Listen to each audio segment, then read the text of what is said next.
Ħaddiema tas-sezzjoni l-ġdida responsabbli mill-ground handling, l-Air Malta Aviation Services, huma rrabjati ferm għal mod kif qed jiġu trattati mit-tmexxija tal-kumpanija. Din il-kumpanija l-ġdida jidher li twaqfet biex tieħu fuqha piżijiet tal-Air Malta, ħalli finalment ir-rapport finanzjarju tal-Air Malta juri qlieħ. Sorsi li tkellmu ma' Net News qalulna li l-ħaddiema f'din is-sezzjoni qed ikunu mġela jaħdmu shifts ibsa ferm. L-istess sorsi qalulna li persuna magħrufa li kienet shop steward fi żmien l-eks Ministru Soċjalista Lori Sant u li issa għandu grad ta' manager fil-kumpanija kemm il-darba jgħaddi botti lil ħaddiema urtati u li jkunu qed jesprimu l-frustrazzjoni tagħhom dwar is-sitwazzjoni fuq il-post tax-xogħol li jekk jiddejqu jistgħu jitilqu.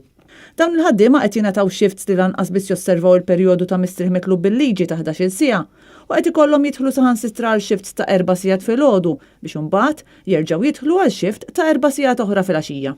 Il-Ministru Konrad Mizzi ftit ta' żmien ilu kien ftaħar bil-family friendly measures li qed tadotta l-kumpanija, iżda żgur li fil-mod kif qed jitħadmu dawn il-ħaddiema m'hemm xejn family friendly fih. Ħaddiema fil-passenger handling services ukoll qed ikollhom jaqsmu shifts f'ġurnata waħda. Shift tipiku ta' dawn il-ħaddiema jibda fit-3:30 sa 8:30 ta' filgħodu. Imbagħad ikompli mit-3 ta' wara nofsinhar sa 8:30 ta' filgħaxija.